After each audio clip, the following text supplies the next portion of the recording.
Hello and welcome back to another evening of stories and lore. Tonight we're going deep into a world that's been captivating people for over a decade now. A world where the dead don't stay dead, where civilization crumbled in a matter of weeks, and where the real monsters were never the ones shambling down the highway. We're talking about The Walking Dead. I'll be covering as much ground as I possibly can tonight.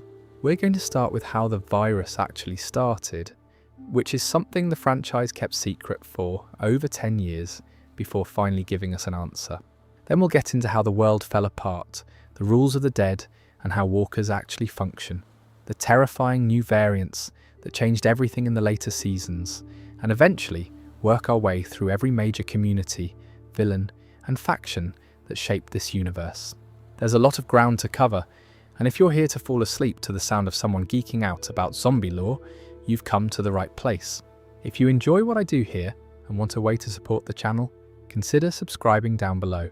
But for now, get comfortable. Turn the lights down if you haven't already, and let's begin with a laboratory in France that accidentally ended the world. So here's the thing about The Walking Dead that drove fans absolutely crazy for over a decade. Nobody knew where the virus came from. Not the characters, not the audience, and for the longest time, not even the people making the show seemed particularly interested in telling us. The original comic book series ran for 193 issues, from 2003 to 2019, and creator Robert Kirkman never once revealed the origin. He always maintained that the cause didn't matter. The story was about the people, not the science. And honestly, he had a point. But that didn't stop everyone from wanting to know. The closest the main show ever got to an explanation was way back in Season 1, in an episode called TS-19. That's when Rick and the group made it to the CDC in Atlanta and met Dr. Edwin Jenner, the last surviving scientist at the facility. Jenner showed Rick what the virus does to a human brain.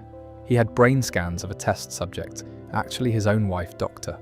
Candace Jenner, who'd been infected and died. The scans showed the virus shutting down the brain completely after death, then reactivating just the brainstem. Not the parts that make you who you are. Not your memories, your personality, your ability to reason. Just the brainstem, the most primitive part of the brain. Enough to make the body move again, enough to trigger the instinct to feed. But nothing else. It was Jenner who told Rick the secret that changed everything. He whispered it to him as the group was leaving, and Rick kept it to himself for a while, before the truth eventually came out in Season 2. The secret was simple and devastating. Everyone is already infected. You don't need to be bitten. You don't need to be scratched. You don't need any contact with a walker at all. If you die for any reason, you come back. A heart attack, a car accident, old age. Doesn't matter. Death itself is the trigger. The virus is already inside every living person on the planet. Think about what that means for a second. There's no running from it. There's no quarantining your way out of it. Every funeral becomes a potential outbreak. Every hospital becomes a death trap. Every person who dies in their sleep becomes a danger to whoever is sleeping next to them. The virus didn't need to spread person to person the traditional way, because it was already everywhere. That's why civilization fell so fast. That's why no military response could contain it. You can't fight something that's already inside you. Now, for years, that was all we knew. The virus existed. It was everywhere. It reanimated the dead. End of story. Kirkman actually did have an origin story in his back pocket, sort of. When he first pitched The Walking Dead to Image Comics back in 2003, he told the publishers that the zombie apocalypse was caused by an alien invasion. Aliens were using zombies to weaken Earth's infrastructure before arriving themselves. He later admitted he made this up because he didn't think a straightforward zombie comic would get greenlit without some kind of hook. The aliens never appeared in the comics, obviously, but starting in 2023, a comedic side story called Small Bites began running in The Walking Dead Deluxe reissues, written and drawn by Derek Hunter. In one storyline, Shiva the Tiger claims she's actually an alien who crashed on Earth and inadvertently started the outbreak. The story is later revealed to be fabricated within the comic itself, but it's clearly a deliberate callback to Kirkman's original pitch. Whether any of it is canon to the main comics is debatable. It's written in a very different, much more comedic style from the main series, but Kirkman doubled down on it in 2020 when a fan asked him on Twitter about the virus origin, and he straight up said, "Space spores." Then he deleted the tweet. So the comics went with aliens, kind of. The television universe went in a completely different direction. The real answer finally came in December 2021, in the very last episode of The Walking Dead: World Beyond. Not in the episode itself, actually, but in a post-credits scene. If you blinked, you missed it. And honestly, a lot of people did miss it, because World Beyond wasn't exactly the franchise's most watched series. But that post-credits scene contained the single biggest lore reveal in the entire Walking Dead universe. The scene takes us to an abandoned biomedical facility in France. A woman, a scientist who used to work there, has returned to the lab. She's digging through dusty cabinets, looking for old computer drives. On a screen, she finds an old recorded video message from Dr. Edwin Jenner, the same Jenner from the CDC back in Season 1. This tells us the French lab and the American CDC were in communication before everything fell apart. Then a man appears behind her with a gun. He's not a walker, he's a survivor. And he's angry. He tells her that she and the other scientists who worked at this facility are responsible for what happened to the world. On the wall behind them, someone has spray-painted a message in French. Les morts sont nés ici. The dead are born here, the scientist tries to explain. She says the other teams, the Primrose team specifically, weren't even at the lab when the outbreak happened. They were at a conference in Toledo, Ohio. She implies that this man and his people did something too. When it happened, she says, when you did what you did. Before she can say much more, he shoots her. And then the scene ends with her corpse reanimating, faster and more aggressively than any walker we'd seen before, slamming against a door with terrifying force. That scene gave us a lot to work with. The facility is identified in expanded lore as La Biomédecine, also called DDMI. It housed multiple research teams, including the Violet team and the Primrose team. What exactly they were working on is never fully explained, but the implication is that they were developing some kind of viral vector, probably a retrovirus designed to treat other diseases. Something went wrong. The virus got out, and once it did, there was no putting it back.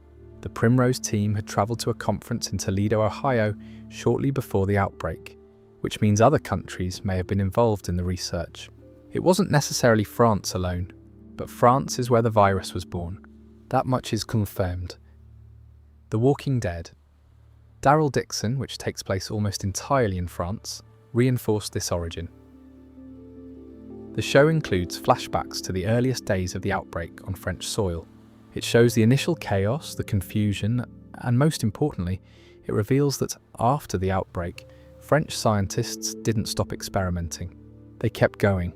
They tried to find a cure by using cardiac plaques as a host medium for steroidal therapies, attempting to short-circuit the reanimation process. Instead of curing anything, they made it worse. They created new, more dangerous strains of the virus. Faster walkers? Smarter walkers? Walkers with acidic blood that burns on contact. We'll get into all of that later when we talk about variants. But here's the timeline, as we understand it from the expanded universe. The wildfire virus, that's the official name the CDC gave it, was first discovered on April 16th, 2010. The study was classified as wildfire MSB 3417 and was led by Dr. Candice Jenner at the CDC, along with her husband Edwin. At first, there weren't many recorded incidents. Cases trickled in slowly. Media outlets started reporting strange stories about people displaying extreme aggression and cannibalistic behaviour. Other reports mentioned dead bodies that seemed to be moving on their own. And just like you'd expect, a lot of people dismissed it as tabloid nonsense or internet hoaxes. By August 25th, 2010, the CDC declared wildfire a global pandemic. That's roughly 4 months from discovery to pandemic status. And from pandemic declaration to total societal collapse, we're looking at maybe 3 weeks. 3 weeks.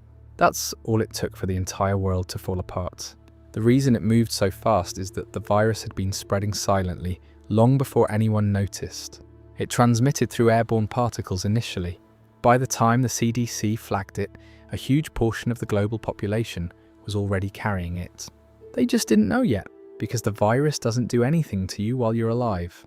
You feel fine. You look fine. You go about your day. It's only after you die that the virus activates and does its thing.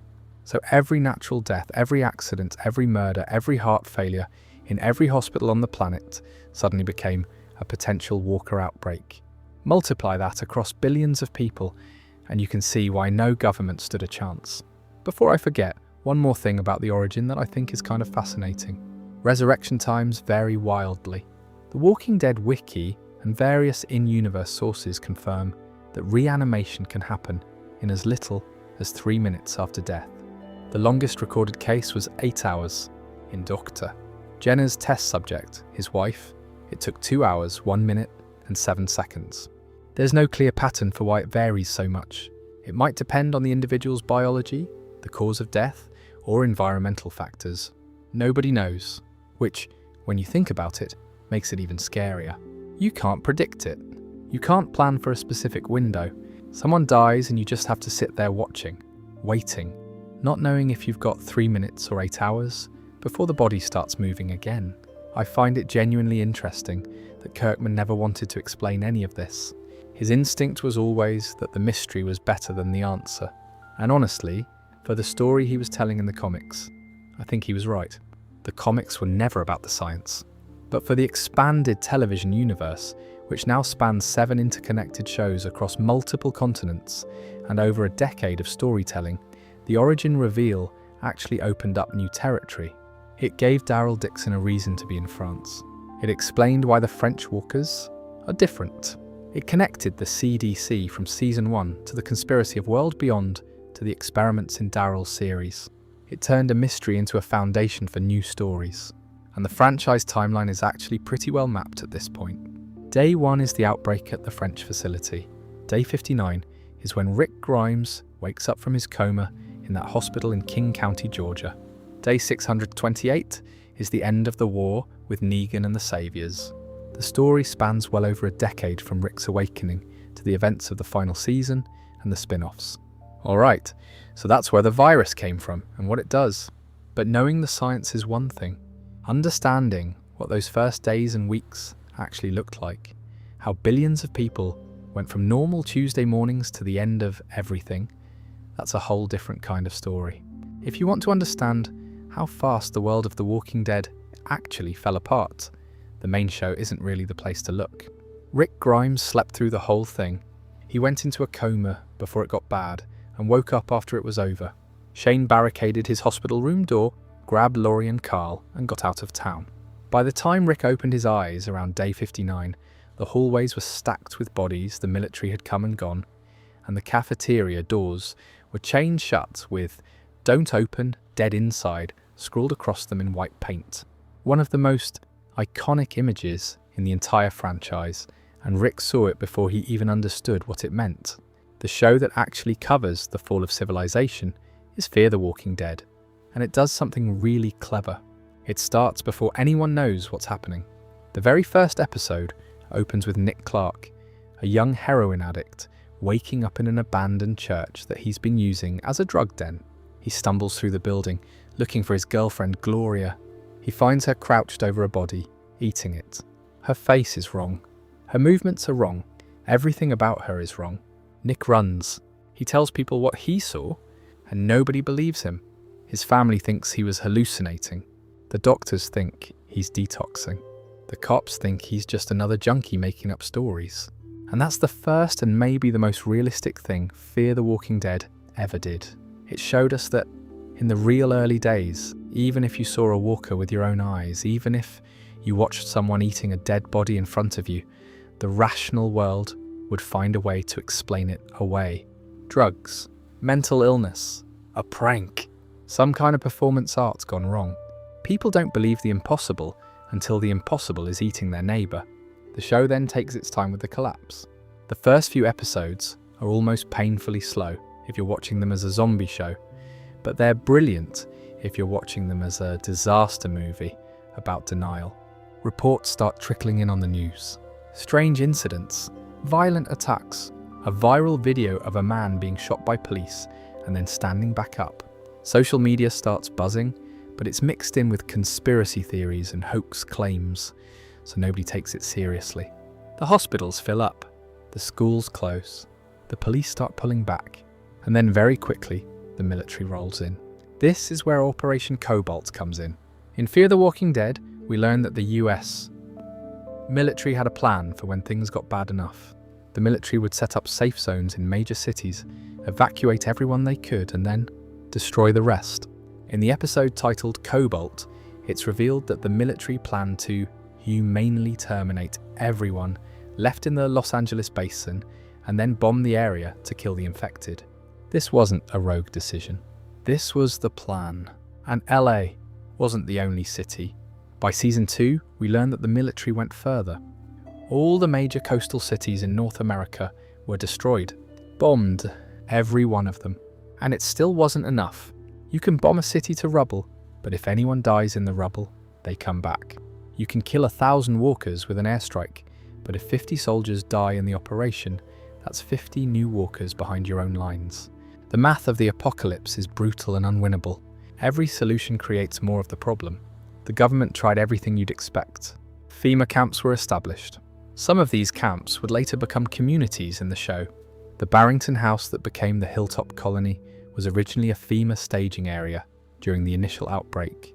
The Alexandria Safe Zone in Virginia was set up by the US, military specifically to house politicians and their families. Safe zones were established. Quarantine protocols were implemented. Emergency broadcast systems ran non-stop with instructions for civilians. None of it worked. The reason none of it worked goes back to what we talked about earlier. Everyone is already infected.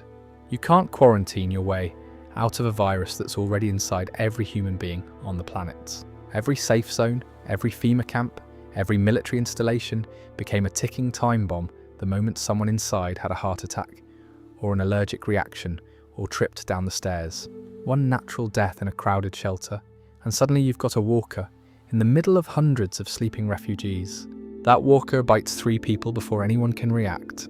Those 3 people die from the infection and reanimate. Now you've got 4 walkers, then 7, then 15. The exponential math kicks in and the shelter is overrun in minutes. This is what Rick missed while he was in that coma. Not just the walkers, but the absolute chaos of human society trying and failing to respond. Families trying to decide whether to stay or run. Neighbours turning on each other. Looting, panic, traffic jams stretching for miles on every highway leading out of every city. The military shooting civilians who refuse to follow orders. Parents watching their children die and come back. The grief that hit in waves because the dead wouldn't stay dead. You couldn't bury your mother and move on because your mother might dig herself out. We know from across the various shows that the entire collapse, from the moment the average person realised something was seriously wrong, to the moment organised society simply stopped existing, took roughly 3 weeks. That number shows up repeatedly in interviews, in the show's internal timeline, and in supplementary materials. 3 weeks? I keep coming back to that because it's so hard to wrap your head around. Think about what you were doing 3 weeks ago. Now imagine that between then and now, everything you know about the world just stopped. The electricity went out, the water stopped running, the internet went dark. Police weren't coming, hospitals were overrun, the entire food supply chain collapsed overnight, and the government simply ceased to exist. The global picture is something the franchise only started exploring in later years. The main show stayed focused on Georgia and eventually Virginia for most of its run. But the spin-offs opened things up considerably. We know France was ground zero for the virus, and through Daryl Dixon we see that France's post-apocalyptic situation is actually worse than America's in many ways. Partly because French scientists kept experimenting with the virus after the outbreak and created more dangerous variant strains. World Beyond showed us Nebraska and the massive communities that formed in the Midwest, like the campus colony near Omaha with nearly 10,000 residents, and the even larger Omaha community itself with over 87,000 people, before the Civic Republic military wiped it out. Dead City showed us Manhattan, an island sealed off from the mainland and overrun with walkers in ways that are uniquely terrifying in a vertical urban environment. But the broader implication is clear. This happened everywhere. Every country, every continent, every isolated village and every massive city. The virus didn't check passports. It didn't care about borders or oceans or mountain ranges. The entire human species went from 8 billion strong to scattered pockets of survivors in the space of a few months. There's a quiet moment in Fear the Walking Dead that always stuck with me.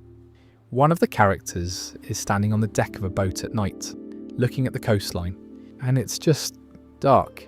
No lights, not a single light anywhere along the shore for miles and miles. After a lifetime of seeing coastlines lit up like Christmas trees, that darkness tells you everything. Nobody's home. The lights went out, and they're never coming back on, but the dead kept walking. And understanding how they actually work, what drives them, what their limitations are, and why some of them started acting differently from others. That's where the lore gets really interesting. So let's talk about walkers, how they function, what makes them tick, and why the rules around them shifted more than the show probably intended over the years. We covered the basics already.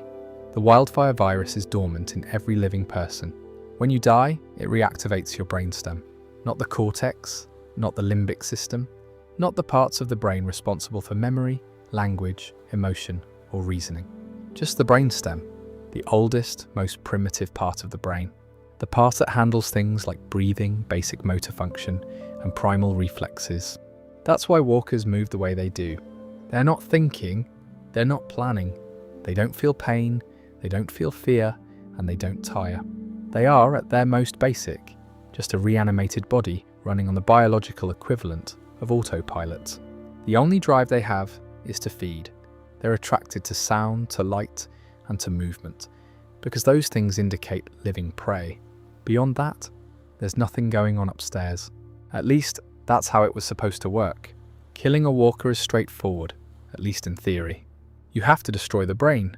That's the only way. You can stab it, shoot it, crush it, burn it, or drop a car on it, but if the brain is intact, the body keeps moving. We've seen walkers missing arms, legs, entire lower halves of their bodies, and they still keep crawling toward the nearest living person. The brain is the off switch, and the only off switch. Now, one of the biggest misconceptions about The Walking Dead, and this confused viewers for years, is the difference between the bite and the existing infection. A lot of people think walker bites infect you with the zombie virus. They don't. You're already infected. You've had the virus your entire life, or at least since the airborne strain spread across the globe. What a walker bite actually does is give you a catastrophic secondary bacterial infection. Think about it. A walker's mouth is full of decaying tissue, rotting flesh, and whatever biological nastiness accumulates in a corpse that's been shambling around in the Georgia heat for months.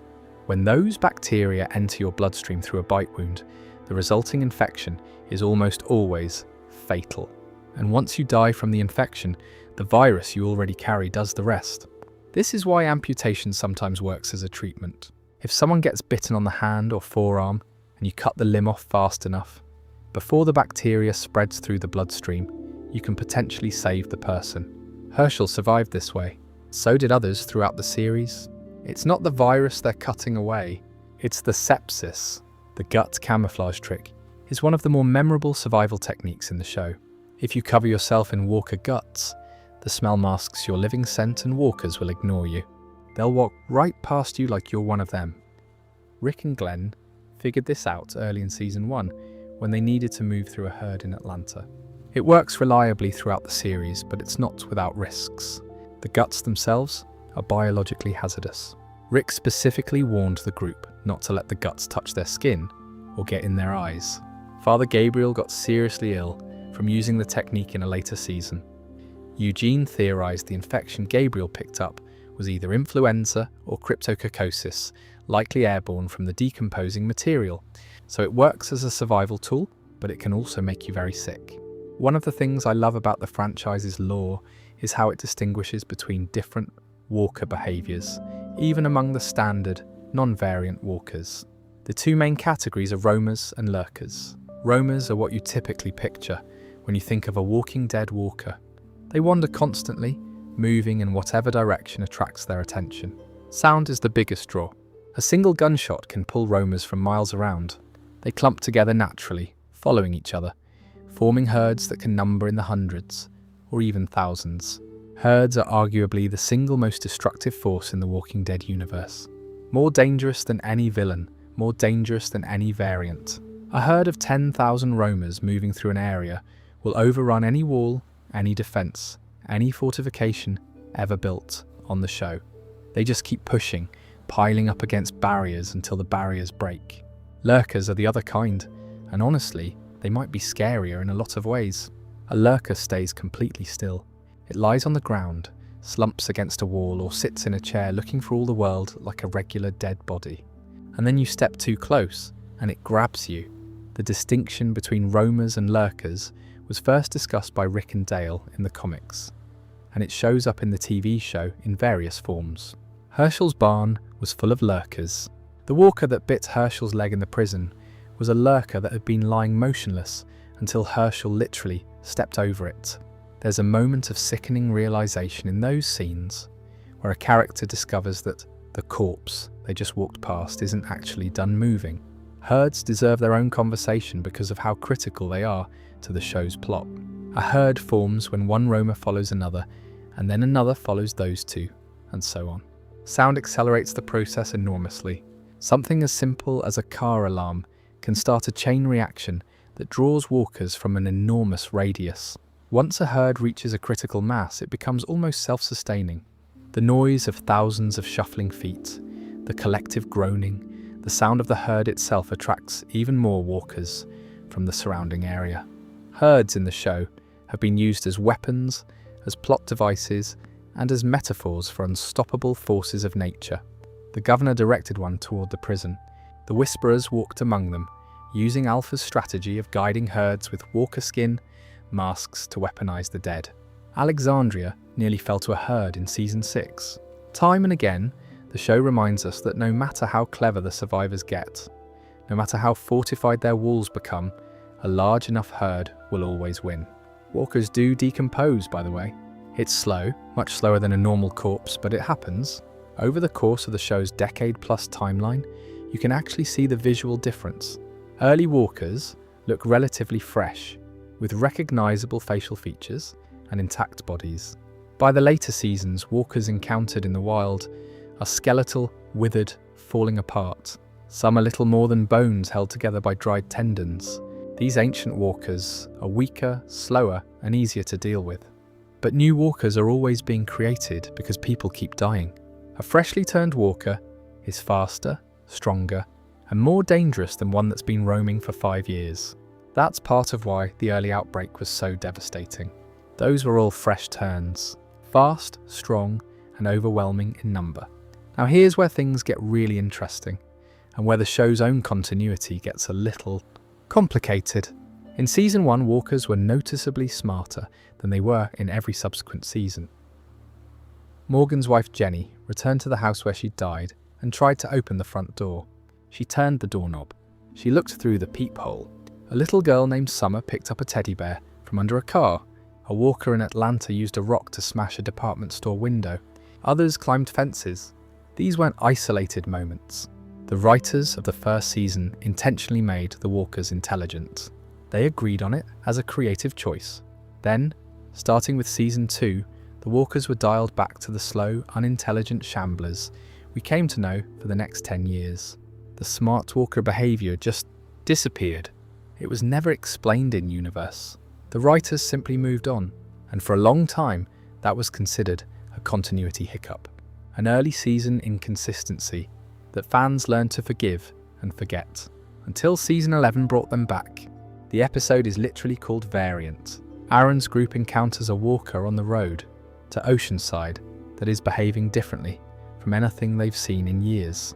This walker follows them, not in the aimless, roaming way walkers normally do, but deliberately, with apparent awareness. When the group holes up behind a wall, this walker climbs the wall. It unlocks a gate, letting an entire herd flood in behind it. It turns a doorknob, it climbs a ladder, it picks up a rock and raises it over its head to strike Jerry before Aaron kills it with a knife to the brain. Aaron's reaction is telling. He says he's heard stories about walkers like this, walkers that can climb walls and open doors. He always thought they were just stories. Maybe there are other kinds too, he says, and you can hear the fear in his voice. because for over a decade the survivors figured walkers out. They knew the rules: destroy the brain, stay quiet, build walls. But if the rules are changing, if walkers are getting smarter or mutating or evolving, then everything they've built is suddenly a lot more fragile. Angela Kang, the showrunner for the final seasons, confirmed that the Season 11 variants were a deliberate callback to Season 1. She framed it as walkers that had always existed in certain regions but that not everyone had encountered. A regional variant, one that the main group just happened to avoid for most of the show's run. That's a little bit of a stretch narratively, if I'm being honest. 10 years of never seeing a single smart walker, and then suddenly they're back. But it served an important purpose. It reintroduced walkers as a genuine threat at a point in the series where they'd mostly become background noise. For seasons and seasons, walkers were just obstacles. You learned to deal with them. They were dangerous in large numbers, but manageable in small groups. The variant episode reminded everyone, characters and audience alike, that the dead are still evolving, still dangerous, still unpredictable. But the Season 11 variants were just the beginning. The franchise had much bigger plans for what walkers could become. So let's talk about variants properly, because this is where the Walking Dead universe took a sharp left turn in its final years and basically rewrote the rules of the apocalypse. Variants, in the simplest terms, are subtypes of walkers that exhibit notable differences in behaviour, physiology, and abilities compared to standard roamers and lurkers.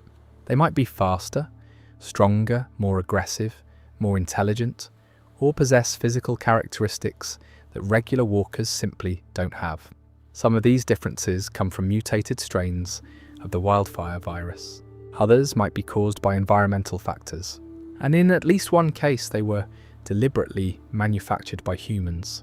We already talked about the Season 11 variant, the climber that unlocked gates and picked up rocks.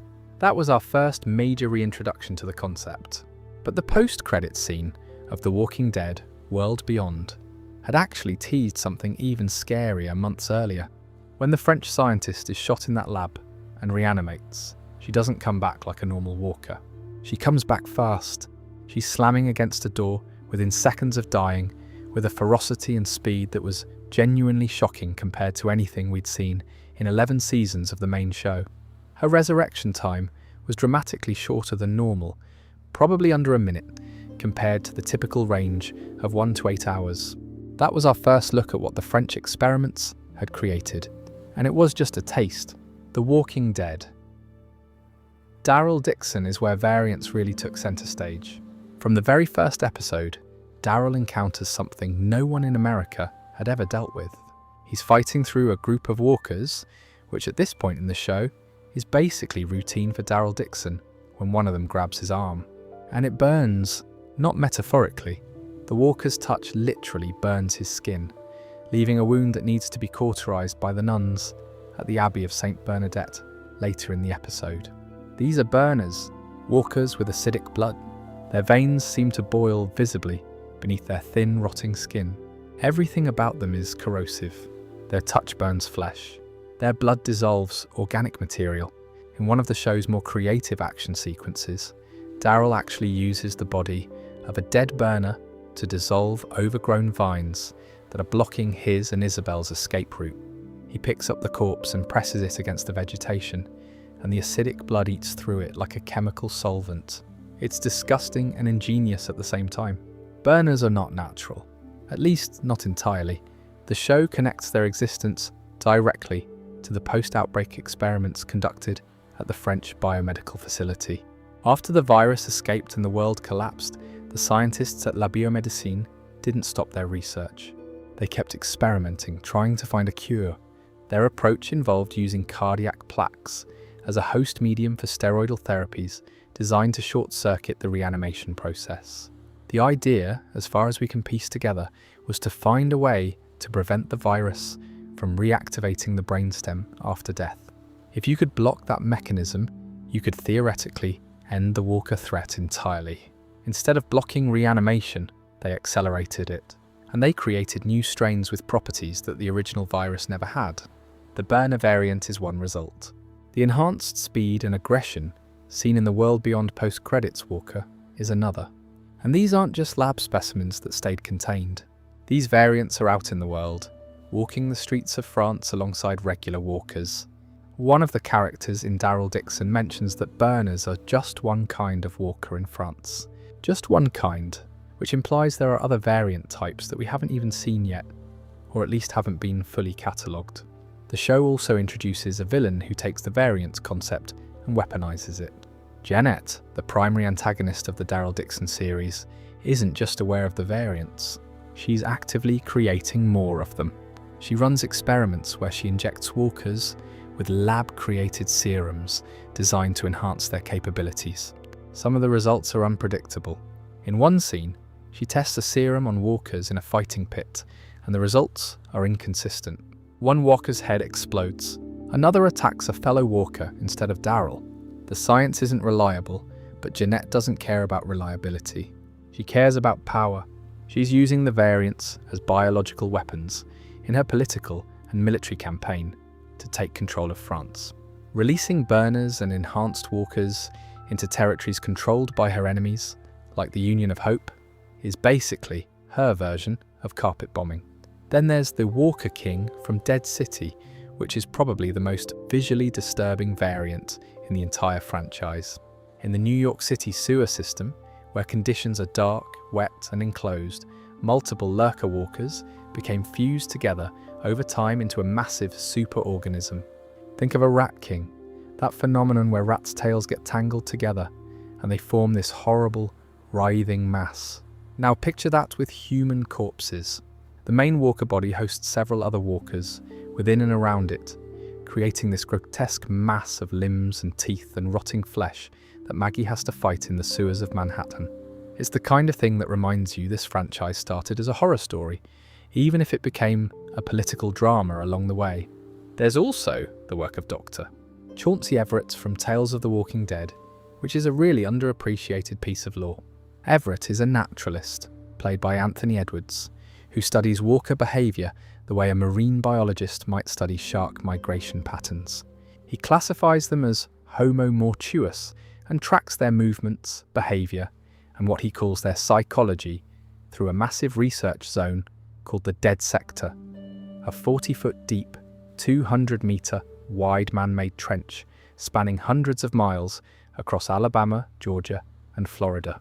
What's fascinating about Everett's research is that he observes something genuinely unexpected. He has a subject he calls Specimen 21, an alpha walker that was once his colleague, Dr. Mosley. On 2 separate occasions, Everett watches Specimen 21 kill a wild dog, and then instead of eating it, leave the carcass behind for the trailing herd. That's not normal walker behaviour. Walkers eat. That's what they do. They don't share. They don't strategize. They don't hunt on behalf of a group. But Specimen 21 appears to be doing exactly that. Leadership behaviour, if you can even call it that. Something beyond pure instinct. The season 11 finale added one more terrifying variant to the list. During the walker breach at the Commonwealth, an evolved walker climbed the gates and, seemingly by accident or by some rudimentary problem-solving ability, stumbled onto the button that opened the community's main doors. That let an entire herd flood in. This type has been referred to as a climber, and it represents maybe the most dangerous evolution of all, because walls are the foundation of every surviving community. Walls are what let people sleep at night. Walls are the line between civilization and the dead, and if walkers can climb walls, that line is gone. What all of this adds up to is a fundamental shift in the rules of the Walking Dead universe. For over a decade, survivors figured out how to coexist with walkers. Build walls, stay quiet, destroy the brain. Simple, brutal, effective. But variants mean those rules don't work anymore. A wall doesn't help if walkers can climb. Silence doesn't help if walkers are smart enough to track you. A knife to the brain doesn't help if the walker's blood burns through your skin before you can get close enough to strike. The virus is evolving, or being forced to evolve through human experimentation. Either way, the apocalypse isn't winding down. It's getting worse, and the franchise seems to be building toward a future where walkers are no longer the shambling, predictable background threat they've been for years, but something genuinely new. Something that, even the most hardened survivors haven't learned to deal with yet. It's honestly pretty smart storytelling. After 11 seasons of the main show, walkers had become almost boring. Viewers knew the rules. Characters dispatched them without breaking a sweat. The real drama was always between the living, but variants made the dead scary again. Suddenly, every encounter with a walker carried a question mark. Is this a regular roamer? Or is this something new? Something that can burn you, climb your walls, pick up a weapon, or move faster than you can run? The franchise went from the dead walk to the dead are adapting. And in a world where everyone already carries the virus, where death itself is the trigger, that adaptation might be the thing that finally pushes humanity past the point of no return. But here's the thing. Walkers, variant or otherwise, have never really been the main threat in The Walking Dead. The show has been saying this since season 1, and it's been proving it over and over again for the entire run of the franchise. The real danger has always been other people, and the communities they built, from the humblest campsite to the largest city-state, tell that story better than anything else. So let's settle in for a while and talk about the places survivors called home. Where they were, how they were built, how they fell, and what they tried to become. Starting from the very beginning, with a quarry outside Atlanta where a small group of strangers tried to figure out what the hell was happening to the world.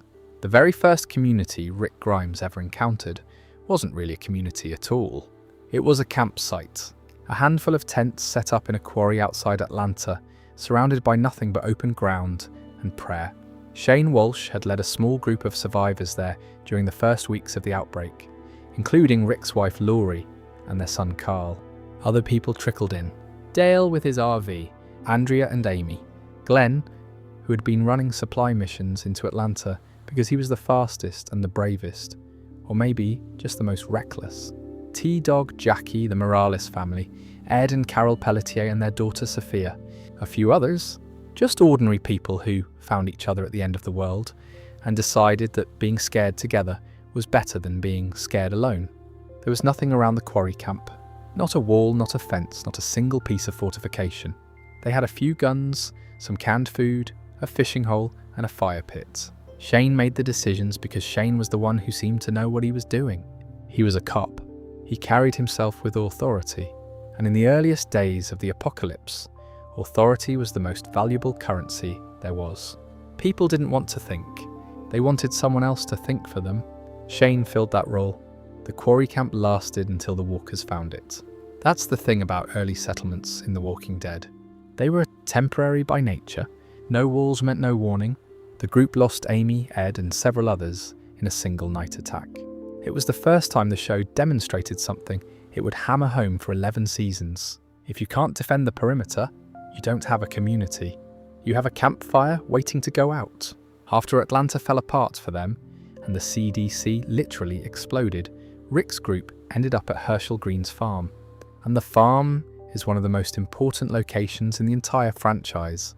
Not because of what happened there, but because of what it represented. Herschel's farm was the old world's last stand. Here was this veterinarian, this deeply religious man, living on his family property with his daughters Maggie and Beth, and a handful of others. They had crops, they had livestock, they had they had normalcy, or at least the appearance of it, because Herschel was keeping a secret in his barn. Herschel believed the walkers were still people, sick people. His wife Annette and his stepson, Sean, had turned during the outbreak, and Herschel couldn't bring himself to destroy them. So he put them in the barn, and as more walkers wandered onto the property, his people corralled them into the barn too. Herschel was waiting for a cure. He genuinely believed that one day someone would figure out how to reverse it, and his wife and stepson would come back to him. When Rick's group discovered the barn, the philosophical collision was immediate. Rick had already learned from Jenna that the virus destroys everything that makes a person who they are. There's no coming back. These aren't sick people. They're bodies running on brainstem impulses. But Herschel couldn't accept that. And honestly, who could blame him? Imagine watching your wife shuffle around behind a barn door and trying to reconcile the thing you're looking at with the person you loved. The denial wasn't weakness. It was grief. Shane forced the issue. He broke open the barn doors, and the group shot every walker that stumbled out, one by one, in front of Herschel and his family. The last walker out of the barn was Sophia, Carol's daughter, who had gone missing weeks earlier. The group had been searching for her the entire time they had been on the farm. She'd been in the barn the whole time. That moment broke something in a lot of the characters, and it broke something in the audience too.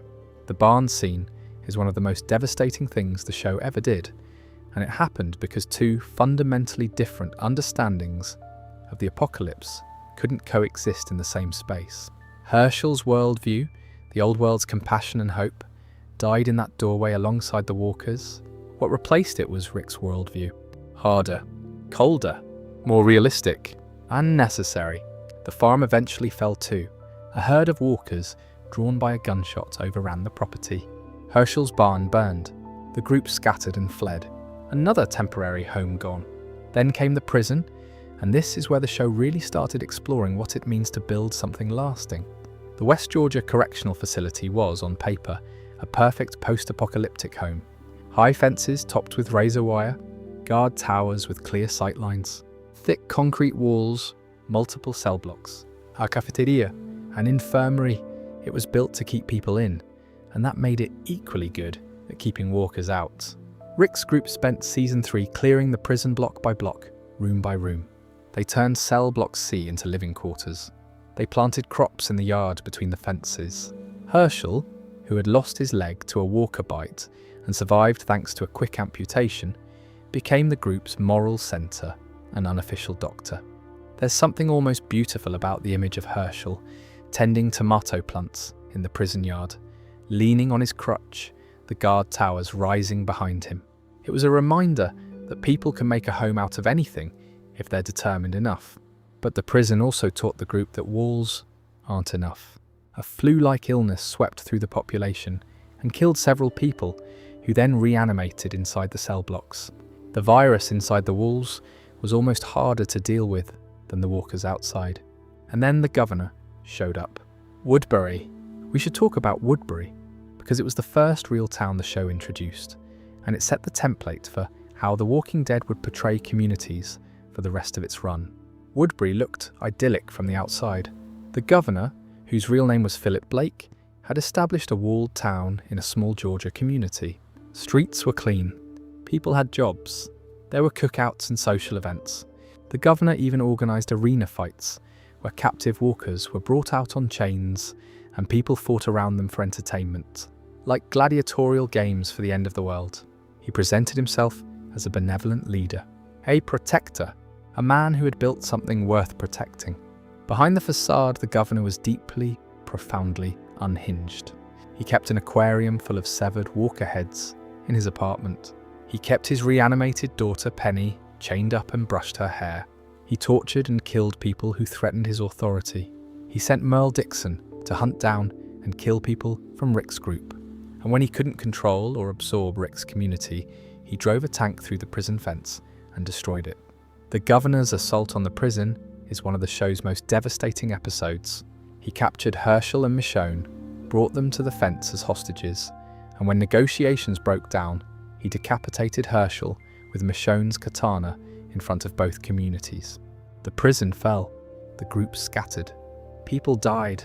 Everything they'd built over a season and a half was gone in an afternoon.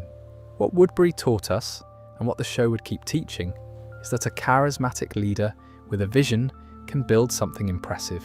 But if that leader is broken inside, the community is built on a foundation of sand. It might look good. It might even feel safe, but it's only as stable as the person at the top.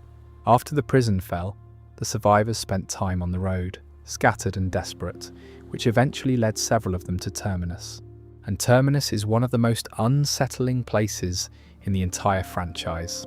The signs were everywhere, nailed to trees and tacked to telephone poles along the railroad tracks leading south from Georgia.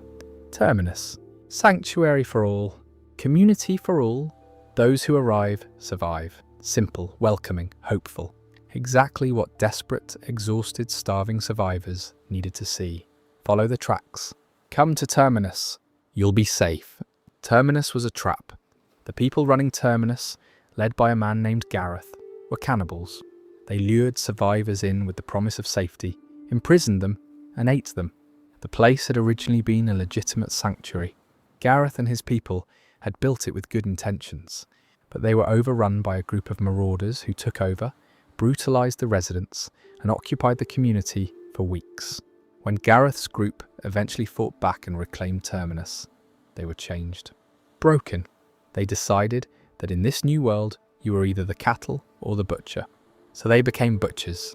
There's a line scratched into the walls of Terminus that tells the whole story. Never again.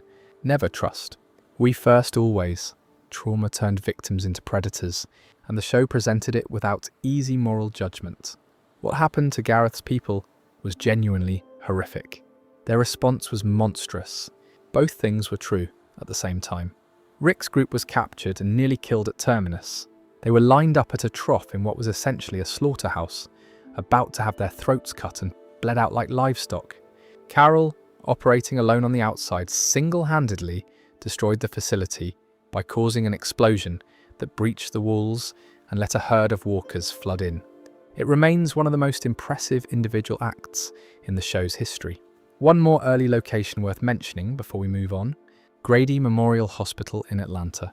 This was a different kind of community, one that operated under the pretense of rescue and medical care, but functioned more like a forced labor camp.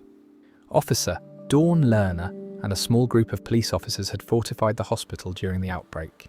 They brought in survivors who were injured or sick, treated them, and then told them they owed a debt that had to be worked off. The debt was never repaid. People were essentially trapped there, forced to work as janitors, cooks, and worse. Beth Green ended up at Grady Memorial, and her time there revealed how power dynamics warp even the most well-intentioned institutions. Dawn genuinely believed she was maintaining order. She believed the outside world would eventually be restored, and when it was, the hospital needed to still be functioning. But her methods were authoritarian, her officers were abusive, and the patients were prisoners in everything but name. Beth died at Grady Memorial. It was sudden, shocking, and it happened because of a split-second decision born from the kind of tension that builds when people live under an oppressive system. Daryl carried her body out of the hospital, and the scene remains one of the most gut-wrenching images the show ever produced. Every one of these early communities failed. The quarry camp, the farm, the prison, Woodbury, Terminus, Grady Memorial. Each one fell for a different reason, but they all shared the same fundamental flaw. They were built by people who were still figuring out the rules of the new world. People who thought walls were enough, or guns were enough, or control was enough. Nobody had figured out yet that sustainable survival required something more complicated than just staying alive. It required building a society, real governance, real cooperation, real trust. That's what came next. And it was messy, imperfect, and endlessly complicated. But it was also, for the first time, real. When Rick's group arrived at the Alexandria safe zone in Season 5, it felt almost surreal. Not just for the characters, but for the audience. Here was a neighborhood, an actual neighborhood. Houses with porches and front lawns. Solar panels on the roofs. Running water. A pond with a gazebo. Streets that had been swept clean. Children riding bikes. It looked like the apocalypse had never happened. Alexandria had been established during the earliest days of the outbreak as a planned community in Northern Virginia, the US.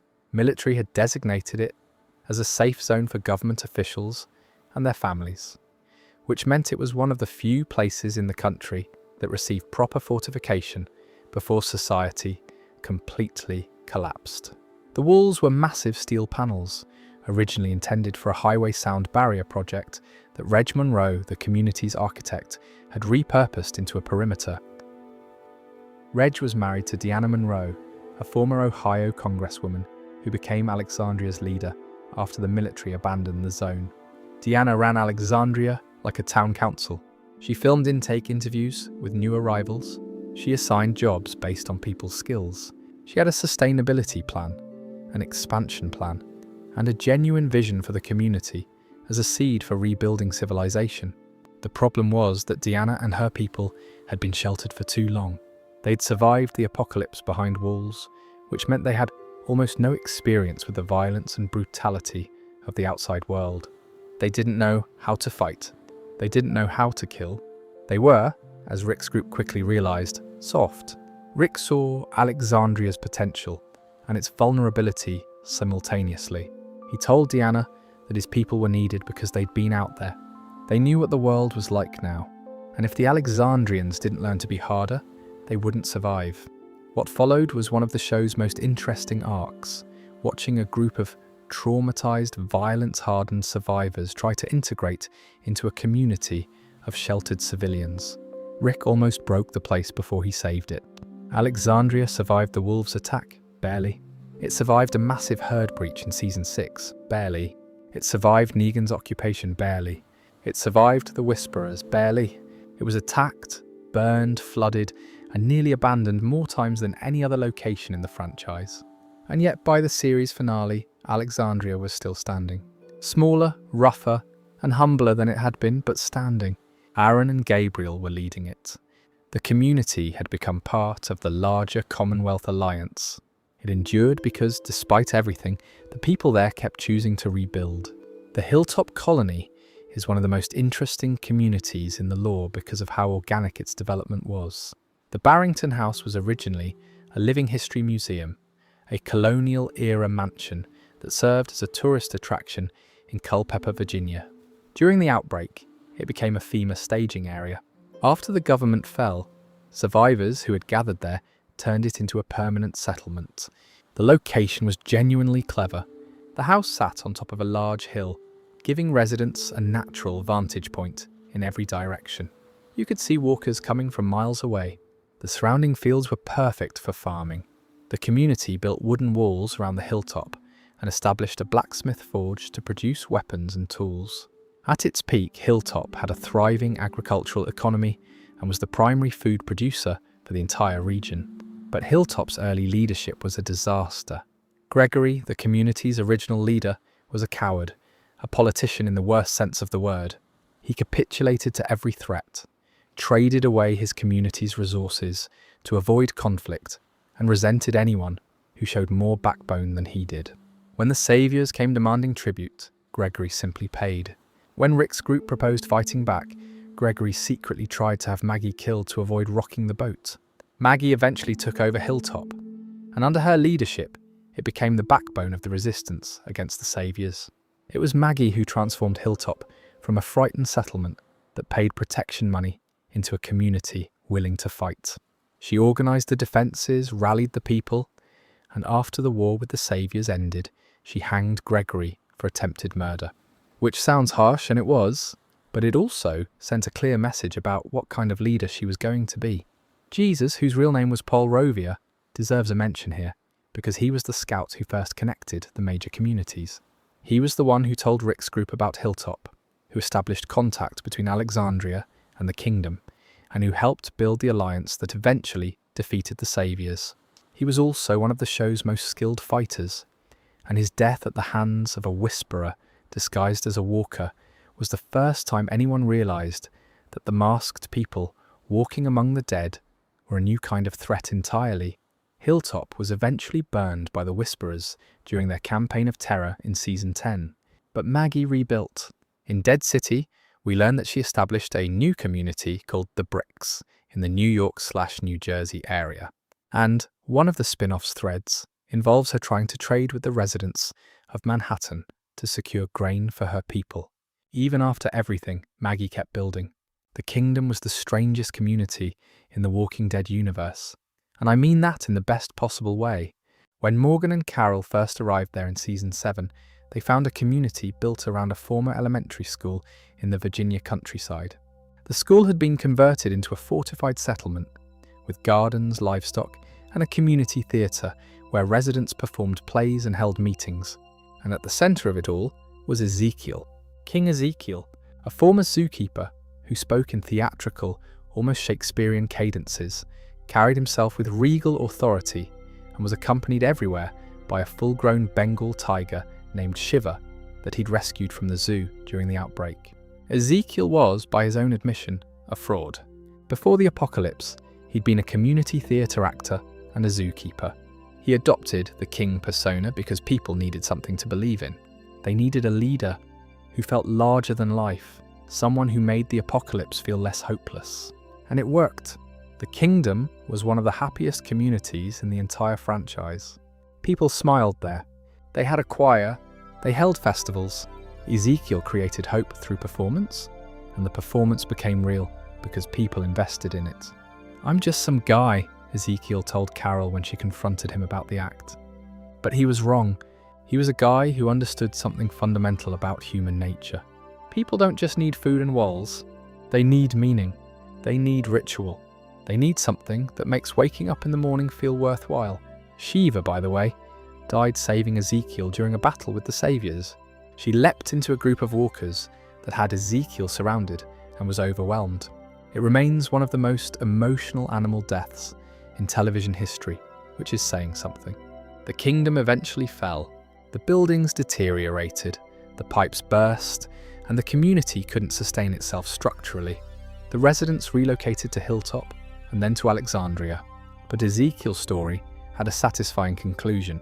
After the defeat of the Commonwealth's corrupt governor, Pamela Milton, the residents held an election, and Ezekiel was chosen as the new governor. The theatre kid became a real leader. It's genuinely one of the best character arcs in the franchise. Oceanside was smaller and more isolated than the other major communities, but its backstory is one of the darkest in the show. It was an all-female settlement on the coast of Virginia, near a marina. The reason it was entirely women and children was simple and devastating. Negan and the Saviors had found a previous version of this community, and as punishment for resistance, executed every male member over the age of 10. Every single one. The surviving women and children fled, found the coastline, and rebuilt in secret, vowing never to be found again. When Tara stumbled upon Oceanside by accident, the community's first instinct was to kill her to protect their location. They were terrified that the Saviors would find them again. Eventually, after the war with the Saviors ended, Oceanside joined the coalition.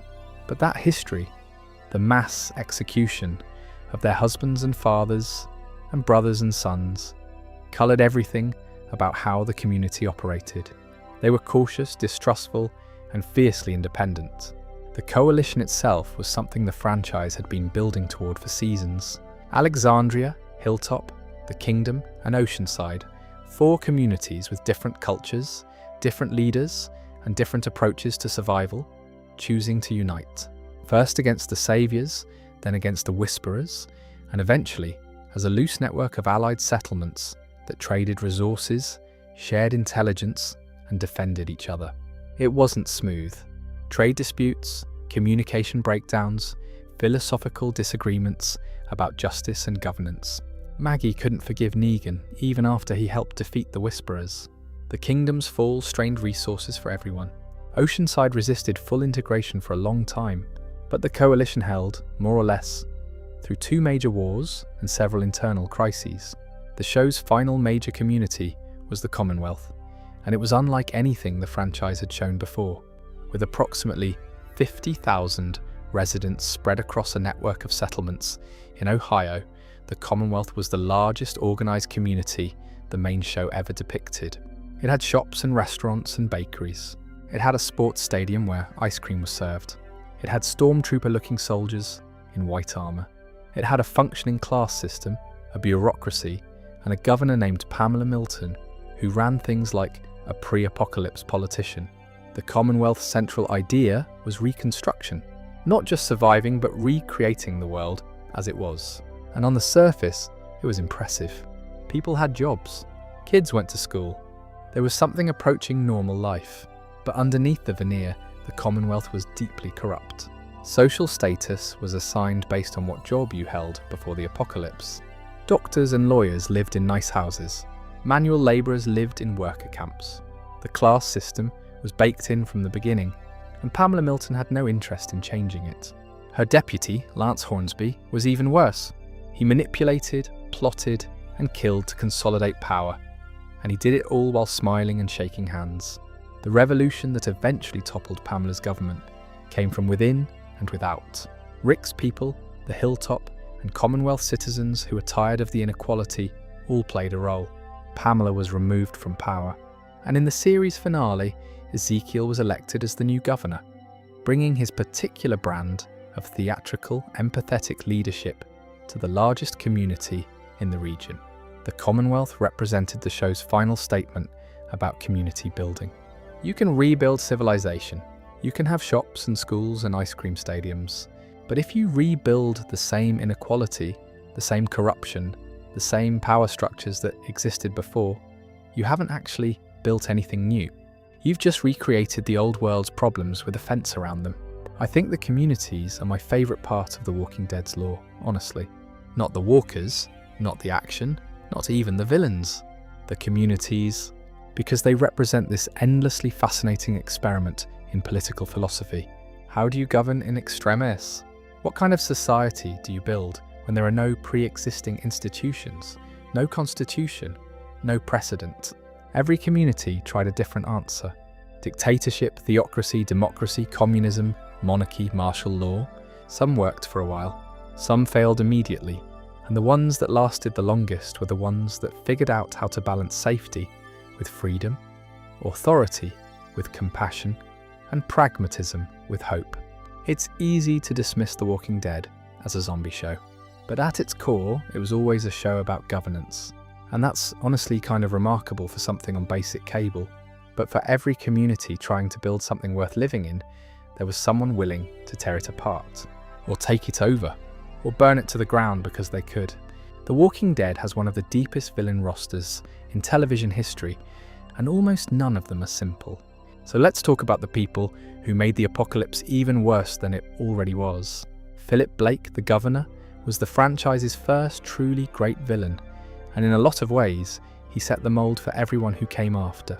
When we first met him in Season 3, he seemed almost reasonable, a little controlling, sure, a little too comfortable with his own authority, but he'd built Woodbury into something real, something safe, and the people there loved him for it. The reveal of who the governor actually was came in layers. The aquarium of severed walker heads he kept in his private room, lit from behind, floating in illuminated tanks. The fact that he kept his undead daughter Penny on a chain, brushed her hair, and sang to her. The way he tortured Maggie and Glenn for information about Rick's group. The cold, methodical violence he deployed against anyone who challenged him. David Morrissey played him with this unnerving calm, like a man who had already made peace with being a monster and was just waiting for everyone else to catch up. The governor's comic book counterpart was significantly more brutal, if you can believe that. In the comics, he cut off Rick's hand. He assaulted Michonne in ways the TV show could never depict. He was cartoonishly evil in some ways, but that extremity served a purpose. It showed what happens when someone with no moral flaw is given absolute power. What made the governor compelling as a villain was that he started as a man in grief. He lost his daughter. He lost his mind. And he built a town to fill the void. Woodbury wasn't just a community to him. It was a project, a distraction from the horror of what his life had become. When that project was threatened, the governor didn't negotiate. He escalated, because losing Woodbury meant confronting the grief he'd been running from, and that was scarier to him than any walker. The wolves were a smaller threat, but arguably one of the more disturbing ones. They were a loosely organised group of scavengers who carved the letter W into their foreheads. Their philosophy was essentially that humans were animals, that the apocalypse had revealed the truth of human nature, and that the only honest response was to embrace the violence. They didn't build communities, they raided them. They killed without hesitation, and seemingly without remorse. Their attack on Alexandria in Season 6 was one of the show's most chaotic sequences. The wolves came in fast, hacking people with machetes and axes. They weren't strategic. They weren't organised in any sophisticated way. They were just violent, and that randomness, that purposeless brutality was what made them frightening. Most of the show's villains wanted something. Power, resources, territory. The wolves just wanted destruction. Morgan, interestingly, tried to save some of them. He had adopted a philosophy of non-violence after meeting a man named Eastman, and he believed that even the wolves could be reached. Carol, on the other hand, disguised herself as a wolf and started killing them one by one. The philosophical clash between Morgan's pacifism and Carol's pragmatism became one of the show's most compelling internal debates. And then there was Negan. Jeffrey Dean Morgan's Negan is probably the most iconic villain in the franchise's history, and depending on who you ask, one of the best TV villains of the last decade. He appeared at the end of Season 6, lined up Rick's group on their knees, and beat Abraham to death with a baseball bat wrapped in barbed wire that he'd named Lucille. Then he killed Glenn too, in one of the most brutal scenes the show ever aired. Glenn's death was especially devastating because he had been with the show since the very first episode. Negan ran the Saviors, a community of over 600 people operating out of a factory called the Sanctuary. His system was essentially feudalism. The Saviors controlled a network of outposts and demanded tribute from every settlement in the region. Half of everything. Your food, your medicine, your supplies. In exchange, the Saviors protected you from walkers and from other groups, which was really just protection from the Saviors themselves. What made Negan fascinating was his philosophy. He genuinely believed he was saving people. His system was brutal, yes. People died. He used fear as a management tool. But in Negan's mind, the alternative was worse. Without a strong leader imposing order, communities would war endlessly, and more people would die. He saw himself as the necessary evil that prevented greater evils. "I am everywhere," he told Rick. And for a while he was. The Savior War consumed 2 full seasons of the show and was the largest conflict in the franchise until the Commonwealth arc. Rick's coalition of Alexandria, Hilltop, Kingdom, and eventually Oceanside went to war against Negan's network. The war cost hundreds of lives on both sides. It ended with Rick slashing Negan's throat in a final confrontation, but then choosing to save his life by having a doctor stitch the wound. Negan was imprisoned in a cell in Alexandria's basement, where he spent the next several years. Negan's imprisonment and eventual redemption arc is one of the most debated storylines in the franchise. He saved Judith Grimes during a blizzard. He infiltrated the Whisperers on behalf of the Coalition and killed Alpha by slitting her throat. He helped defend Alexandria during the final battle, and yet Maggie could never forgive him. He killed her husband. He killed Glenn, and no amount of good deeds could erase that. The show never asked the audience to forgive Negan either. It just asked whether someone that damaged could change, whether redemption was possible, even if forgiveness wasn't. In Dead City, Negan and Maggie end up working together in Manhattan, their relationship still defined by that impossible tension between grudging respect and unforgettable harm. It's some of the best character work the franchise has ever done. The Whisperers were the most conceptually disturbing villains the show ever produced. Led by a woman who called herself Alpha, the Whisperers were a group of survivors who had abandoned civilization entirely. They didn't build walls, they didn't farm, they didn't have houses or structures or any trappings of the old world. Instead, they wore masks made from walker skin and walked among the herds. They became part of the dead. Alpha's philosophy was radical and chilling. She believed that civilization was the lie, that humans were animals, and the apocalypse had simply revealed what they always were. The dead, in her view, were the natural state of the world. The living should adapt to the dead, not the other way around. Building communities was an act of hubris. It was fighting against the natural order, and anyone who tried to rebuild was delaying an inevitable reckoning. Her enforcer was Beta, a towering masked figure played by Ryan Hurst. Before the apocalypse, Beta had been a famous country music star, which is revealed late in his arc and adds this strange, almost absurd layer to his character. He was utterly devoted to Alpha and to the philosophy of the Whisperers. The Whisperers' most devastating act was the border of heads on pikes. Alpha lured several members of the Coalition's communities to a clearing in the woods and murdered them. She placed their severed, reanimated heads on wooden pikes in a line through the forest, marking the border of Whisperer territory. Among the victims were Enid, Tara, and Henry, Ezekiel and Carol's adopted son. It was the show's equivalent of the Red Wedding, a moment of sudden, irreversible devastation that changed the trajectory of every storyline that followed. The Civic Republic Military, the CRM, was the franchise's biggest villain in terms of scale, even though most audiences barely understood them. The CRM was the military arm of the Civic Republic, a massive community based in Philadelphia, with an estimated population of over 200,000 people. That makes it the largest known surviving community in the Walking Dead universe. The Civic Republic operated in total secrecy. They used helicopter transport. They had advanced technology and infrastructure that no other community came close to matching. They were part of a larger alliance called the Alliance of the Three, which connected the Civic Republic with the campus colony near Omaha and a community in Portland, Oregon. On paper, it sounded like the best hope for civilization survival, but the CRM's leadership was rotten. They believed that the survival of the Civic Republic justified any action at all.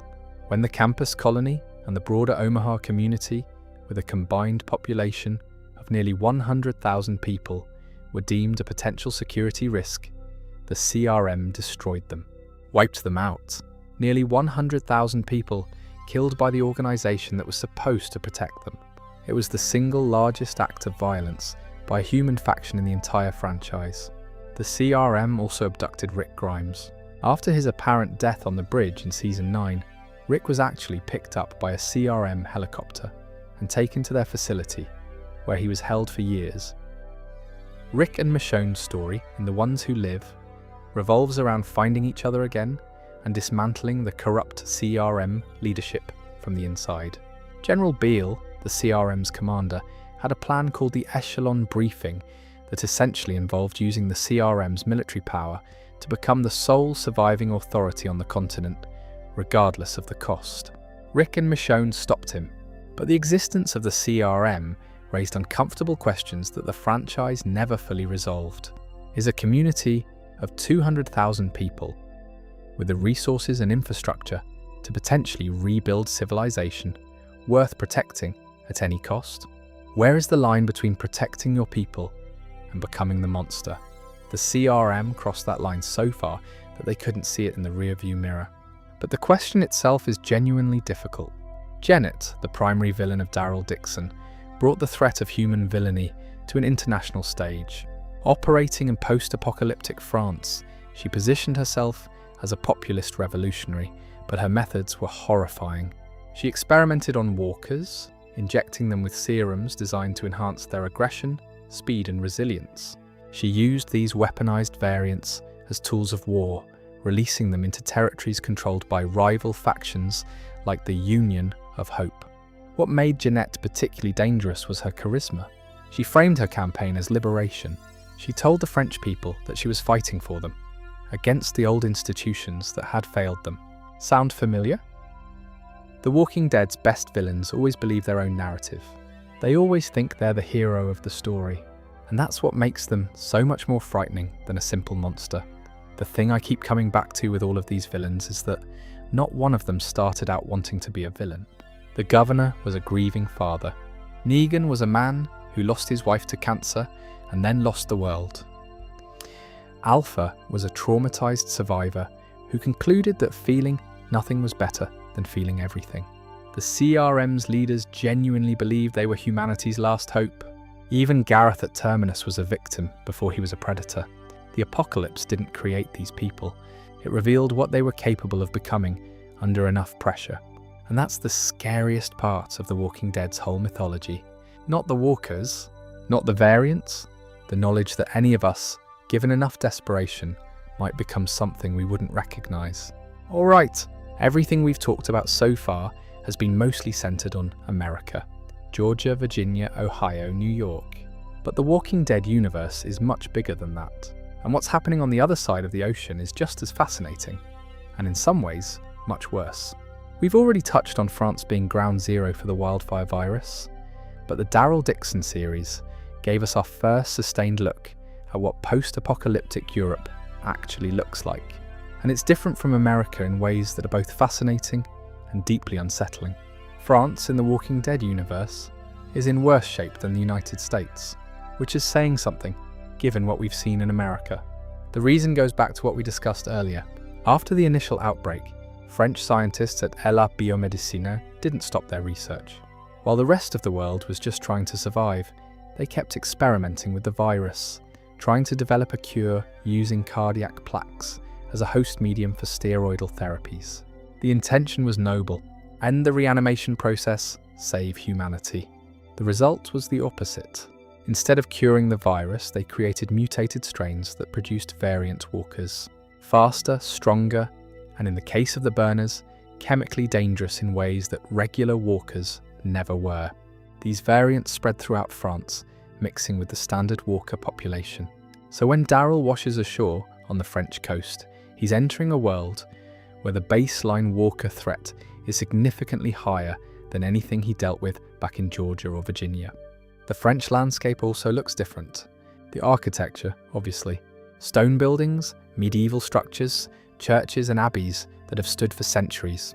There's something particularly haunting about walkers shambling through European towns that were built hundreds of years before the United States even existed.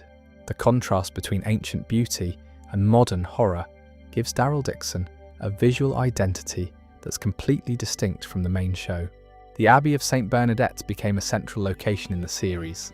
It's a monastery where a group of nuns and other survivors have established a quiet, faith-based community. They took Daryl in after he arrived in France and helped him recover from his injuries. The Abbey represents something the American shows rarely explored in depth: the role of faith and spirituality in surviving the apocalypse. These people aren't just surviving, they're praying.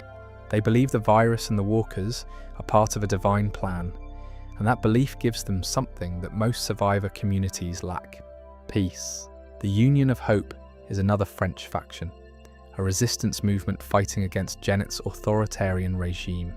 They're scattered, under-resourced, and constantly under threat from both Janet's forces and the variant walkers she deploys as weapons. But they persist because they believe in something worth fighting for: a free France, rebuilt on principles rather than tyranny. One detail from the Daryl Dixon series that I find genuinely chilling is the offhand mention that burners are just one kind of French walker. Just one kind, which means the variant experiments didn't just produce a single mutation, they produced multiple. We've seen the burners with their acidic blood, we've seen the enhanced speed walkers from the World Beyond post-credits scene, and we've heard references to others. France isn't just dealing with the standard apocalypse that everyone else faces. They're dealing with a constantly evolving biological threat that was made worse by human hubris. Crossing the Atlantic back to the American side of things, the Civic Republic and its capital in Philadelphia represent the largest known concentration of survivors in the franchise. We've talked about the CRM and their military operations, but the Civic Republic itself is worth examining as a community. An estimated 200,000 people live there.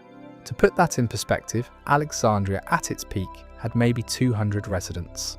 The Commonwealth had 50,000. The Civic Republic dwarfs every other community in the Walking Dead universe combined. They have functional infrastructure, power, running water, agriculture, industry, education, and a military with helicopters, advanced weapons, and trained soldiers. On paper, the Civic Republic is what rebuilding should look like. It's proof that large-scale civilization is possible even after the apocalypse. But the Civic Republic's existence came at a terrible cost. The alliance of the three, the pact between the Civic Republic, the campus colony, and the Portland community, was supposed to be a cooperative framework for rebuilding. Instead, it became a tool for the CRM to consolidate control. When the CRM determined that the campus colony and the broader Omaha community posed a risk, whether strategic, political, or just logistical, they destroyed them. We're talking about nearly 100,000 people, wiped out by the very organization that was supposed to be their ally.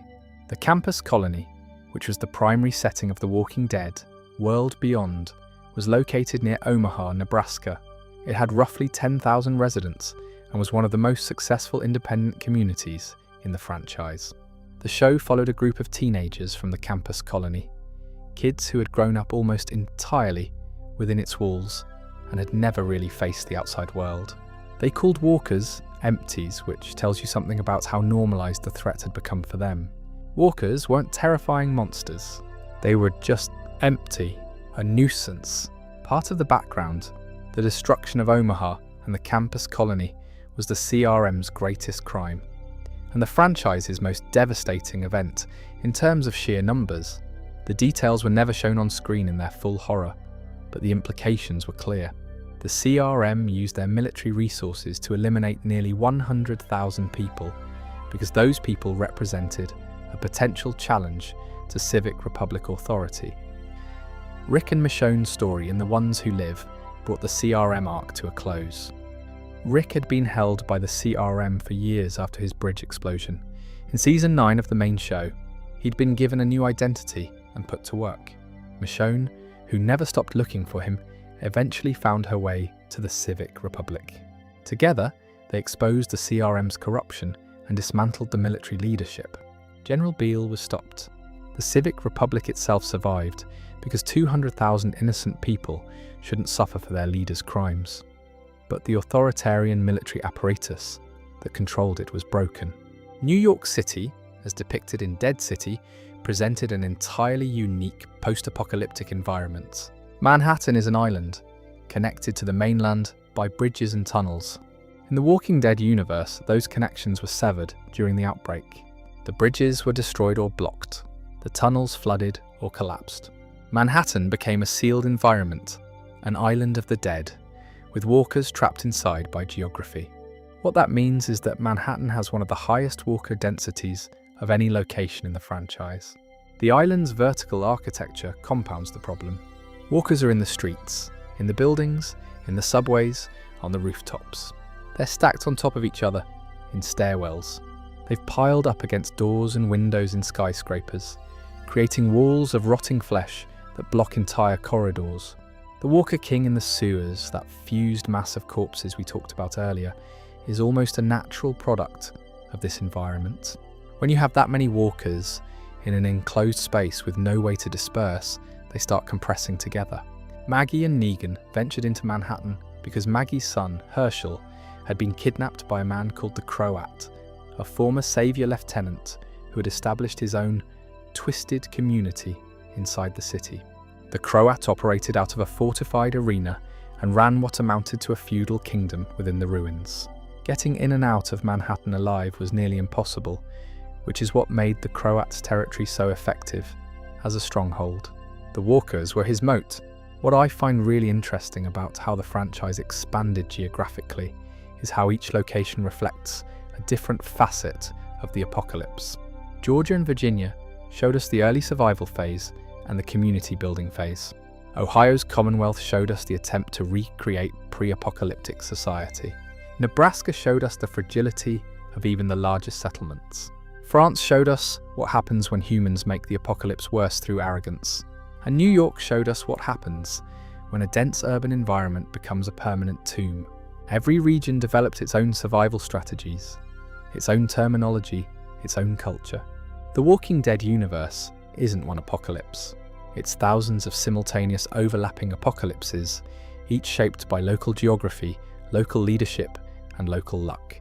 A survivor in rural Georgia had an entirely different experience from a survivor in downtown Manhattan, who had an entirely different experience from a survivor in the French countryside.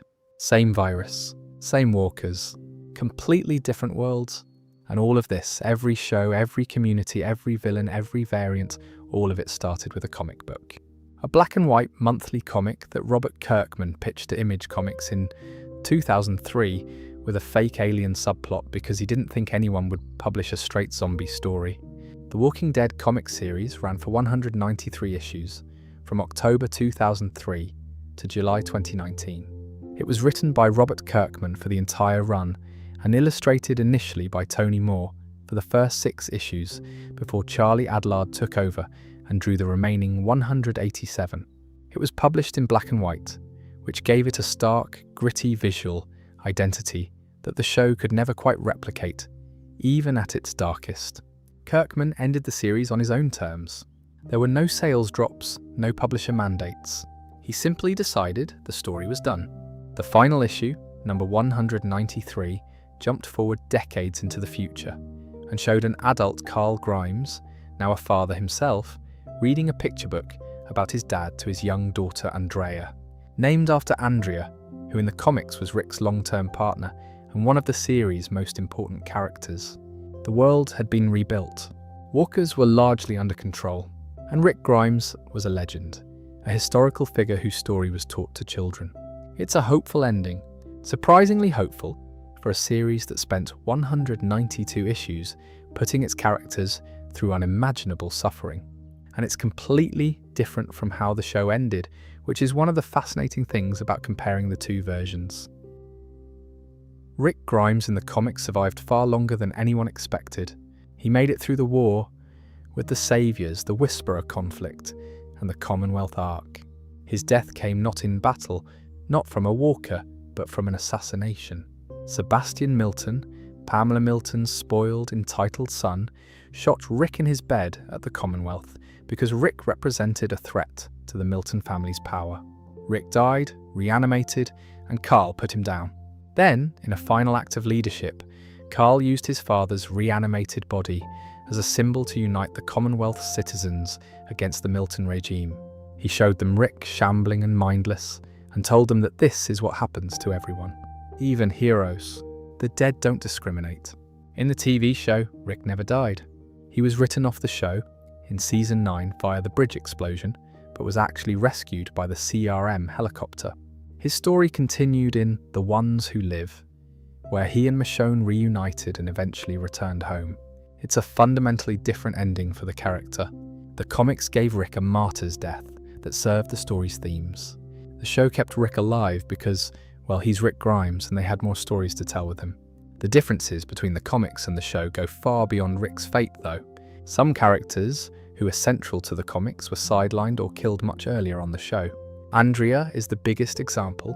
In the comics, Andrea was a sharpshooter, a leader, Rick's romantic partner for much of the run, and one of the most competent survivors in the group. She survived until the final arc. On the show, Andrea was killed off in Season 3 at Woodbury, and her character was often written as making frustrating decisions that alienated viewers. Comic fans were deeply disappointed by what the show did with Andrea. Carl is another major difference. In the comics, Carl grew from a child into a young man over the course of the entire series. His journey was arguably as central as Rick's. He became a leader in his own right, settled down, had a daughter, and carried on his father's legacy. On the show, Carl was killed in Season 8 by a walker bite, a decision that shocked fans and, by many accounts, upset the comic's creators as well. Kirkman has been diplomatic about it, but the general consensus is that killing Carl removed one of the show's most important, long-term storytelling threads. Then there's Daryl Dixon, the franchise's biggest breakout character. Norman Reedus's Daryl became the face of the show, the character people bought merchandise for, the reason many viewers kept watching through weaker seasons. Daryl Dixon does not exist in the comics, not at all. He was created specifically for the television show, originally conceived as a minor character, and became so popular that he essentially took over the franchise. He now has his own spin-off series set in France, which is arguably the most creatively ambitious show in the entire Walking Dead universe. Merle Dixon, Daryl's brother, was also a show-only creation. Carol's entire arc, from abused wife to one of the most formidable survivors in the group, was dramatically expanded beyond what the comics offered. In the comics, Carol died relatively early and under very different circumstances. The show turned her into a completely different character, and a much better one. The governor was nastier in the comics, significantly nastier. His assault on Michonne and his overall brutality were toned down for television, though David Morrissey's portrayal brought a psychological complexity that the comic version sometimes lacked. The Whisperers played out similarly in both versions, but with some key differences in who survived and how the war concluded. The origin of the virus is where the two versions diverge most dramatically. The comics went with Kirkman's alien explanation, sort of. The television universe went with the French lab. Both are canon to their respective continuities, and neither invalidates the other. They're just different answers to the same question. The Telltale Games series, which began in 2012, is considered canon to the comic book universe, rather than the show. These games followed a character named Clementine, a young girl who players guided through the apocalypse across 4 seasons of decision-based gameplay. Clementine's story became one of the most beloved narratives in the Walking Dead franchise, period. Fans who never read the comics and never watched the show played the Telltale games and fell in love with this world through Clementine's eyes. Her story is genuinely one of the best pieces of zombie fiction ever created, interactive or otherwise. One thing I appreciate about having both the comics and the show is that they illuminate each other. Reading the comics after watching the show makes you see moments differently. Watching the show after reading the comics gives you a new appreciation for what was adapted faithfully and what was changed for the better. They are not competing versions. They are companion pieces, two tellings of a story about what humans do when the world ends, each with its own strengths. The comics gave us the foundation, the definitive Rick Grimes arc, the road from desperate father to community builder to legend. The show gave us Daryl, Carol's reinvention, and a visual depiction of the apocalypse that defined a generation of television. Both are valid, both are worth experiencing, and between them, they've created one of the richest fictional universes in modern storytelling.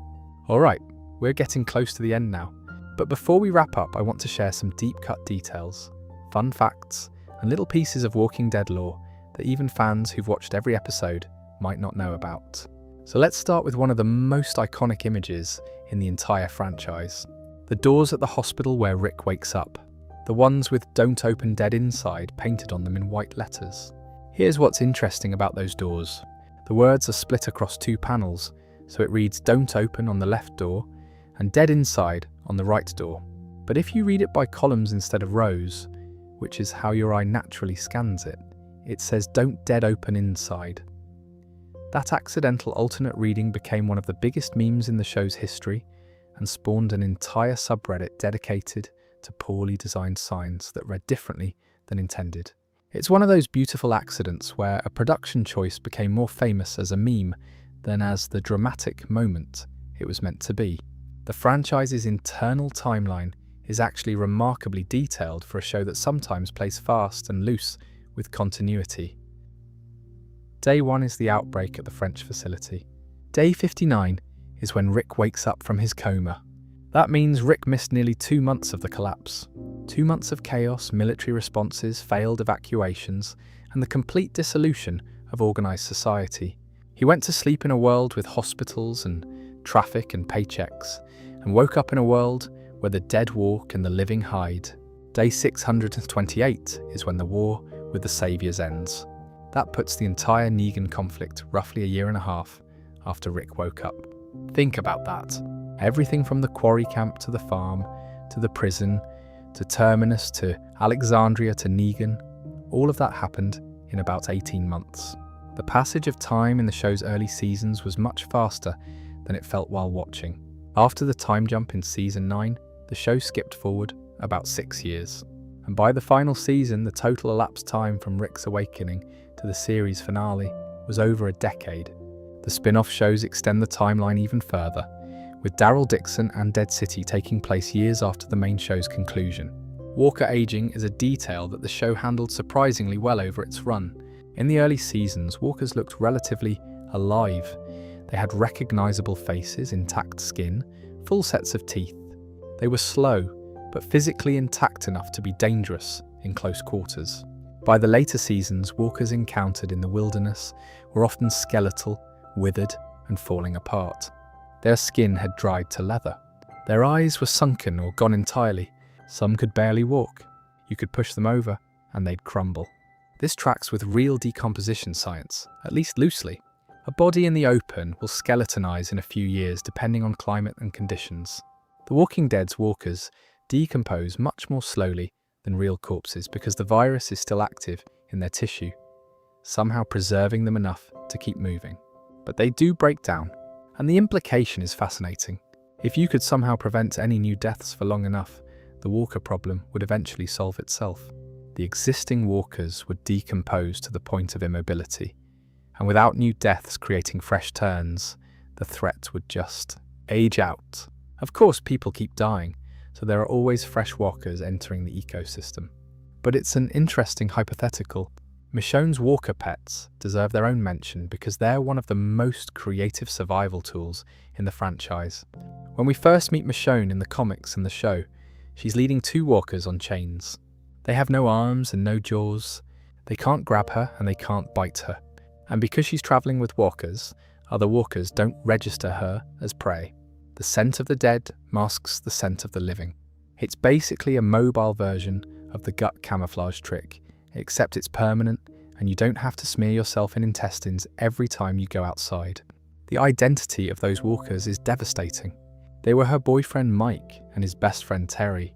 Before they turned, Mike and Terry had been responsible for protecting Michonne's son Andre, while Michonne went on a supply run. When she came back, her son was dead, and Mike and Terry had turned.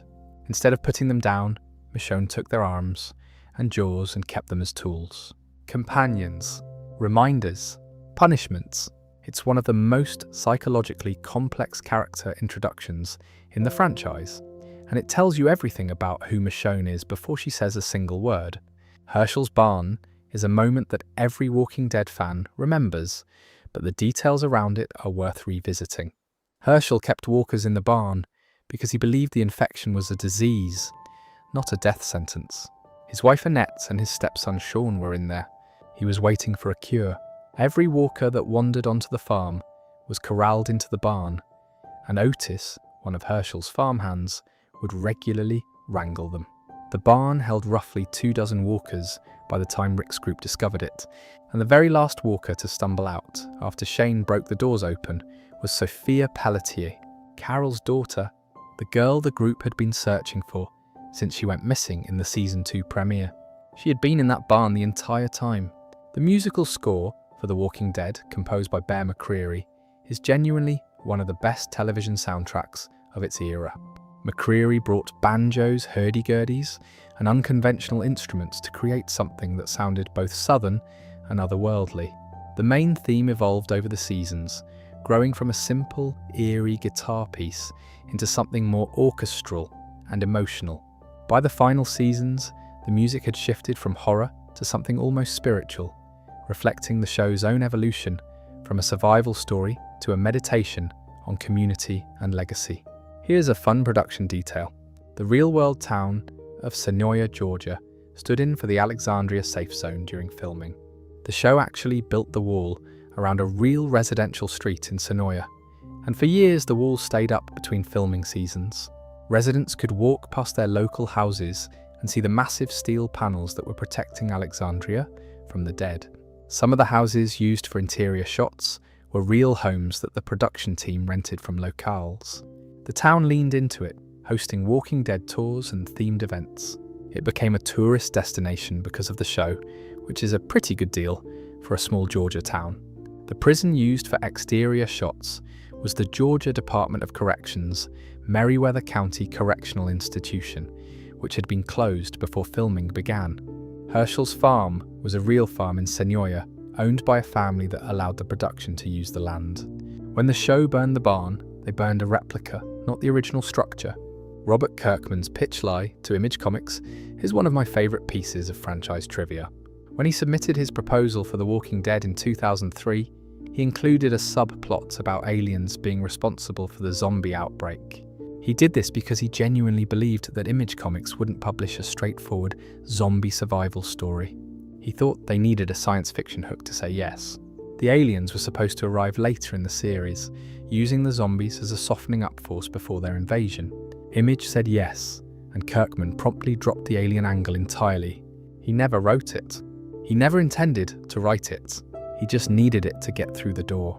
Years later, when the Small Bites side stories had Shiva claim she was an alien who accidentally caused the outbreak, and when Kirkman tweeted "space spores" in response to a fan question, both were callbacks to his original lie. The whole thing is a brilliant piece of publishing history. One of the most successful comic book series of the 21st century exists because a 25-year-old writer made up an alien invasion to get a meeting. Frank Darabont, who directed and wrote the first season of the TV show, had a very different vision for what the series would become. Darabont, who also directed The Shawshank Redemption and The Green Mile, imagined a more cinematic, atmospheric show. The first season's Walker intelligence, the slow pacing, the CDC plotline, these were all Darabont touches. He was fired after season 1 due to disputes with AMC over budget cuts, and the show's direction changed significantly under subsequent showrunners. Fans have long debated what The Walking Dead would have looked like under Darabont's continued leadership. Would the Smart Walkers have remained a consistent feature? Would the show have maintained its slower, more deliberate pacing? We'll never know, but the first season remains many fans' favourite precisely because of Darabont's influence. One more detail that I always found quietly heartbreaking. Across the franchise, different communities have different names for walkers. Rick's group calls them walkers. Woodbury called them biters. The Hilltop used the term roamers. The Kingdom called them the dead. World Beyond's campus colony called them empties. Fear the Walking Dead used the infected. The Whisperers called them guardians. Other groups used geeks, muertos, skin eaters, rotters, floaters, lame brains, and dozens of other terms. Every single group independently came up with their own name for the same thing. Nobody said zombie, because in the Walking Dead universe, the concept of zombies as a pop culture phenomenon apparently never existed. There were no Romero movies, no zombie comics, no zombie video games.